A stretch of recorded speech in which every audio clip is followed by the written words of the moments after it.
1월 26일 아침 저희들에게 주시는 하나님 말씀 여호수아 11장 10절로 15절까지 말씀입니다. 하솔은 본래 그 모든 나라의 머리였더니 그때에 여호수아가 돌아와서 하솔을 취하고 그 왕을 칼날로 쳐 죽이고 그 가운데 모든 사람을 칼날로 쳐서 진멸하여 호흡이 있는 자는 하나도 남기지 아니하였고 또 하솔을 불로 살랐고 여호수아가 그 왕들의 모든 성읍과 그 모든 왕을 붙잡아 칼날로 쳐서 진멸하여 바쳤으니 여호와의 종 모세가 명령한 것과 같이 하였으되 여호수아가 하솔만 불살랐고 산 위에 세운 성읍들은 이스라엘이 불사르지 아니하였으며 이 성읍들의 모든 재물과 가축은 이스라엘 자손들이 탈취하고 모든 사람은 칼날로 쳐서 멸하여 호흡이 있는 자는 하나도 남기지 아니하였으니 여호와께서 그의 종 모세에게 명령하신 것을 모세는 여호수아에게 명령하였고 여호수아는 그대로 행하여 여호와께서 모세에게 명하신 모든 것을 하나도 행하지 아니한 것이 없었더라. 아멘. 하나님은 우리보다 더 멀리 보고 계신다라는 제목으로 우리 오늘 아침 말씀 전합니다. 사람의 시력은 좋아야 2.0 정도 됩니다. 그런데 동물 중에는 매의 경우에는 시력이 9.0 정도 되고요. 타조의 경우는 시력이 무려 25.0이나 된다고 합니다. 시력이 좋으면 그만큼 멀리 볼 수 있기 때문에 여러 부분에서 이점이 생깁니다. 그러나 뱀이나 판다의 경우는 시력이 좋지 않아서 눈으로 사물을 분간하는 것은 거의 어렵고 다른 감각기관이나 적외선을 통해서 사물을 분간한다고 합니다. 그렇다면 우리 하나님은 어떨까요? 물론 하나님에게 시력이라는 말은 어울리지가 않습니다. 그러나 분명한 것은 하나님은 우리보다 훨씬 더 멀리 보신다는 것입니다. 그런데 멀리 보신다는 것이 육안으로 보이는 것만을 말하는 것이 아니라 더 많은 계획까지 가지고 계신다는 뜻으로 이해하는 것이 맞습니다. 계속해서 가나안 땅 정복 기사를 우리가 살펴보고 있습니다. 오늘 본문에 해당되는 하솔 왕 야빈을 진멸하는 내용이 오늘 본문에 지금 나오고 있는데요. 참고로 하솔은 가나안 땅 북쪽 지역에 있는 성입니다. 지난주에 살펴봤던 아모리 연합군은 가나안 땅 남쪽에 자리 잡고 있는 왕들이었는데 여호수아와 백성들은 그들을 모두 진멸하고 파죽지세로 가나안 땅 북부까지 진출했다는 것을 알 수 있습니다.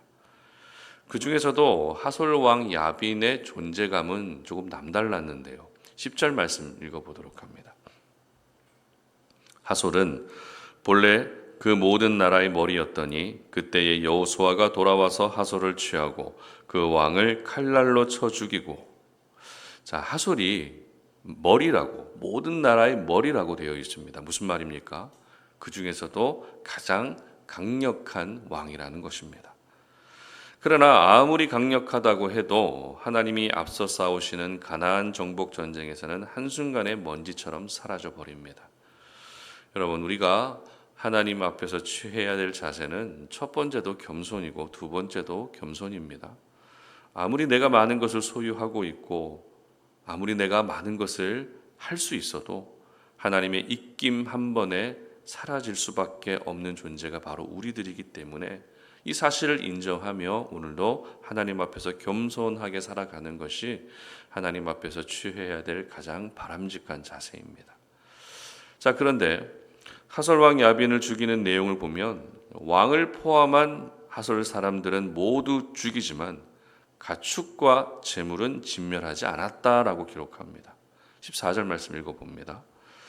이 성읍들의 모든 재물과 가축은 이스라엘 자손들이 탈취하고 모든 사람은 칼날로 쳐서 멸하여 호흡이 있는 자는 하나도 남기지 아니하였으니. 단순하게 생각해서 사람과 가축과 재물 중에 뭐가 가장 중요할까요? 당연히 사람이 제일 중요합니다. 그러면 반대로 제일 중요한 사람은 살리고 덜 중요한 가축과 재물을 진멸하는 것이 맞다는 생각이 듭니다. 그런데 사람에 비해서 덜 중요한 재물과 가축은 남기고 오히려 사람을 모두 진멸했다는 것이 자비와 긍휼의 하나님의 이미지와 맞지 않아 보일 수 있습니다. 그러나 우리가 어제 주일 예배 때도 말씀드렸고 새벽 예배 때도 항상 말씀드린 것처럼 진멸당한 가나안 원주민들을 단순히 사람, 생명이라는 관점으로 해석하면 안 됩니다. 왜냐하면 가나안 정복 전쟁은 영적 전쟁이라는 의미를 담고 있기 때문입니다. 따라서 가나안 정복 전쟁에서 죽임을 당한 가나안 원주민들은 우상 숭배 그 자체이며 죄의 잔재물들이고 사탄의 세력을 뜻합니다. 그래서 하나님은 하나도 남기지 말고 완전히 진멸하라고 하셨던 것입니다. 그렇다면 가나안 원주민은 죽였다 해도 가축과 재물은 왜 남겨두었을까요? 완전히 진멸하는 것이 맞다면 가축과 재물도 모조리 진멸하는 것이 맞지 않겠습니까? 그러나 그렇지 않습니다. 왜냐하면 가축이 우상을 숭배하지는 않기 때문입니다. 그리고 재물은 우상을 숭배하는 사람의 손에 쥐어지면 우상 숭배의 도구가 되지만 하나님을 섬기는 사람의 손에 쥐어지면 그 재물은 하나님을 섬기는 도구가 됩니다. 그렇기 때문에 남겨둔 가축과 재물은 하나님을 섬기기 위한 도구였다는 것을 우리는 알게 되는 것이죠. 이스라엘 백성이 애굽에서 떠난 지 40년이라는 세월이 흘렀습니다.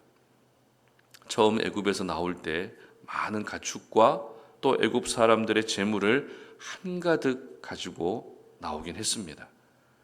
그러나 40년 세월을 광야에서 보내면서 옷도 헤어지고 모든 면에서 점점 열악한 상황이 될 수밖에 없었습니다. 그런 상태로 가나안 땅을 정복한다 해도 땅은 소유했을지 모르지만 살아가는 데 필요한 부수적인 부분들이 갖추어져 있지 않았던 것이 이스라엘 백성의 형편이었습니다. 쉽게 생각해서 어렵게 집을 사긴 샀는데 가구라든지 가전제품이라든지 그릇이 하나도 없다면 살아가는데 여러 가지 불편함이 생길 수밖에 없다는 것이죠. 마찬가지로 가나안 땅을 정복해도 하나님의 백성으로 살아가기 위해서는 재물로 바쳐질 가축도 있어야 되고 또 살기 위한 어느 정도의 재물도 있어야 했던 것입니다. 그러나 40년 광야 생활을 하면서 그런 것들을 갖출 수 있는 환경이 아니었기 때문에 어찌 보면 빈털터리로 가나안 땅에 들어간 것과 마찬가지였습니다. 바로 이 부분을 하나님이 알고 계셨던 것이죠. 어디에 정착해서 농사도 짓지 못하며 이리저리 방황하며 살아왔던 이스라엘 백성들의 형편을 알고 계셨기 때문에 사람은 죽이되 가축과 재물은 남겨두게 하셨던 것입니다. 그리고 13절 말씀 읽어봅니다. 여호수아가 하솔만 불살랐고 산 위에 세운 성읍들은 이스라엘이 불사르지 아니하였으며. 아멘. 여호수아는 가나안 북쪽 지역에서 가장 견고한 하솔성만 불살랐고 나머지 성읍들은 불사르지 않았다라고 기록하고 있죠. 완전히 진멸하라는 명령대로라면 성읍도 역시 남겨두면 안 됩니다. 그러나 성읍은 남겨둡니다. 그 이유는 신명기 말씀에서 모세의 고별 설교 중에 내용이 언급이 됩니다. 신명기 6장 10절 말씀을 제가 읽어드립니다. 내 하나님 여호와께서 내 조상 아브라함과 이삭과 야곱을 향하여 내게 주리라 맹세하신 땅으로 너를 들어가게 하시고 내가 건축하지 아니한 크고 아름다운 성읍을 얻게 하시며. 아멘. 가나안 땅에 들어가게 하실 뿐만 아니라 이미 가나안 땅에 건축되어 있던 크고 아름다운 성을 얻게 하실 것이라고 모세가 과거에 말씀을 전한 적이 있습니다. 그러니까 하나님은 이스라엘 백성들이 가나안 땅에 정착할 때 아무것도 없는 불모지 상태의 가나안 땅에 들어가게 하신 것이 아니라 살던 사람이 사라진 빈집, 그것도 크고 아름다운 집에 들어갈 수 있게 해 주셨던 것입니다. 그래서 가장 문제가 됐던 하솔성만 진멸하고 나머지 성은 그대로 남겨두게 하셨던 것입니다. 이처럼 우리 하나님은 가축과 재물과 여러 성읍들을 남김으로써 그것이 가나안 땅에서 살게 하는 밑천, 밑거름이 되게 하셨던 것이죠. 사실 전쟁을 치르는 이스라엘 백성들의 입장에서는 눈앞에 전쟁만 생각했을 겁니다. 어떻게 싸울 것이고 어떤 전략을 가지고 맞설 것인지 이 부분이 가장 큰 고민이었을 겁니다. 그러나 하나님은 이스라엘 백성들이 보지 못하고 있던 것까지 보고 계셨고 그에 대한 구체적인 계획을 가지고 계셨던 것입니다. 그렇습니다. 하나님은 우리보다 훨씬 더 멀리 보고 계십니다. 그래서 필요한 것이 있다면 미리 준비해 주시고 또 위험한 것이 있다면 피할 수 있게 해 주시는 것입니다.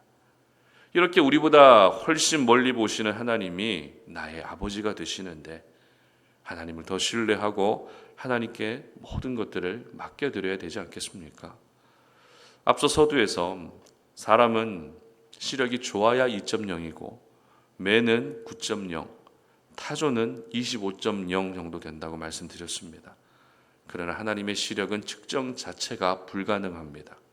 하나님의 눈에는 보이지 않는 것이 없기 때문에 하나님은 이 세상 모든 것들을 보실 수 있고 우리의 미래와 앞날도 볼 수 있는 것입니다.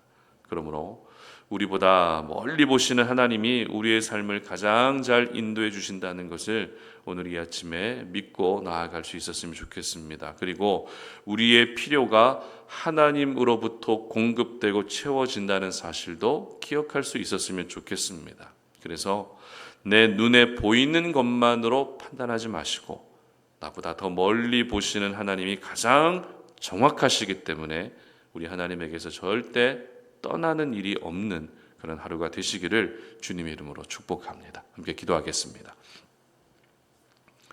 살아계신 하나님, 우리가 오늘도 주님의 거룩한 말씀을 통해서 우리보다 훨씬 더 멀리 보고 계시는 하나님을 다시 한번 인정하며 믿고 나아갑니다. 우리는 눈앞에 보이는 것만 가지고서 모든 것들을 판단하고 그렇게 살아가지만 하나님은 우리가 보지 못하는 것까지도 다 알고 계시고 보고 계시기 때문에 그 모든 것들을 미리 준비하시고 또 피할 수 있는 길들까지도 예비하심을 믿습니다. 하나님, 오늘 이 하루를 우리가 살아갈 때에 나보다 멀리 보시는 하나님을 더욱더 신뢰할 수 있는 하루가 되게 하여 주시옵소서. 하나님이 내 삶을 가장 합당하고 아름답게 인도해 주실 것을 믿고 나아가는 그런 하루가 되게 하여 주시옵소서. 예수님의 이름으로 기도드립니다. 아멘.